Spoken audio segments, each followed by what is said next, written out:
नमस्कार, सुबह की हेडलाइंस में स्वागत है आपका। वो खबरें जो आपको सुबह ही देख लेनी चाहिए। डेल्टा के बाद अब कपा का कहर, अब तक मिले 11 से ज्यादा मरीज। देश की पहली कोरोना मरीज फिर हुई कोरोना संक्रमित, अभी तक नहीं लगी थी वैक्सीन। कोरोना की तीसरी लहर के अंदेशे के बीच उत्तराखंड सरकार ने रद्द की कांवड़ यात्रा। प्रधानमंत्री नरेंद्र मोदी ने पीवी सिंधु से क्या किया वायदा, और नौकरी जाने से नाराज कंपाउंडर ने अस्पताल में जाकर डॉक्टर की मांग क्यों भरी।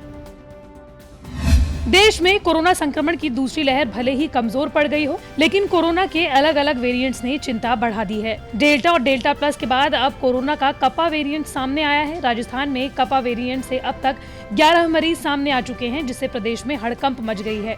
राजस्थान के स्वास्थ्य मंत्री ने बताया कि राजस्थान से अब तक कपा वेरिएंट के 11 मरीज मिल चुके हैं। हालांकि कपा वेरिएंट डेल्टा वेरिएंट की तुलना में कम जानलेवा है। राजस्थान में 13 जुलाई तक कोरोना के 9 लाख से ज्यादा केसेस दर्ज किए जा चुके हैं। देश में पिछले 24 घंटों में 31,000 के आसपास मामले सामने आए हैं, और इनमें से 2 राज्यों में ही करीब 50% यानी 15,000 से ज्यादा मामले दर्ज किए गए हैं।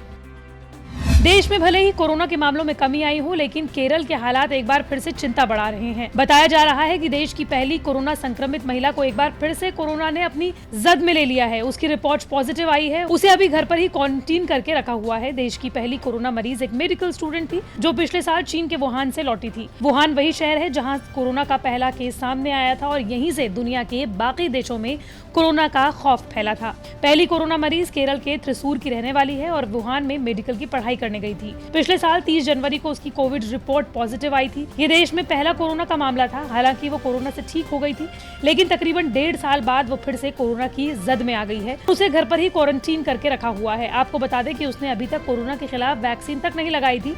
हालांकि ये कोई पहला मामला सामने नहीं आया है जब किसी को दोबारा कोरोना हुआ हो।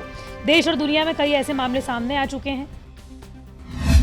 कोरोना महामारी और तीसरी लहर की आशंका को देखते हुए उत्तराखंड के मुख्यमंत्री पुष्कर सिंह धामी ने इस साल होने वाली कांवड़ यात्रा को रद्द कर दिया है। हालांकि उत्तर प्रदेश में कांवड़ यात्रा जारी रहेगी। उत्तराखंड सचिवालय में 13 जुलाई को हुई कांवड़ यात्रा को लेकर बैठक में अंतिम निर्णय लिया गया, जिसके तहत इस साल भी पिछले साल की तरह कांवड़ यात्रा संचालित नहीं होगी। लेकिन अभी तक उत्तर प्रदेश सरकार ने कांवड़ यात्रा को स्थगित नहीं किया है। सीएम योगी आदित्यनाथ ने टीम को निर्देश दिए हैं कि पारंपरिक कांवड़ यात्रा कोविड प्रोटोकॉल के साथ हो सकेगी। मुख्यमंत्री योगी ने कहा कि कोरोना संक्रमण के संबंध में विशेषज्ञों के भविष्य के आकलन को ध्यान में रखते हुए कांवड़ यात्रा कराई जाएगी।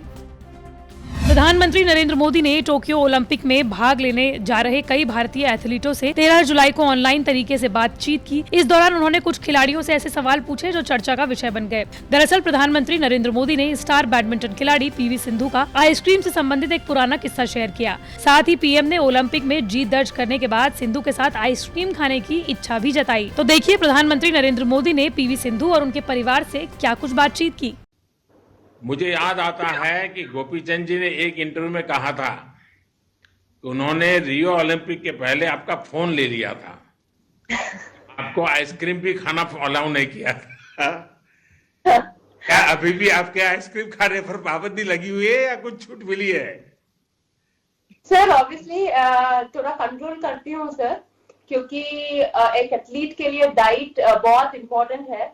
और अभी ओलंपिक्स है तो तैयारी कर रही हूँ, तो ऑब्वियसली थोड़ा डाइट कंट्रोल तो करूंगी। तो आइसक्रीम उतना नहीं खाती हूँ सर, बस कभी कभी खाती हूँ।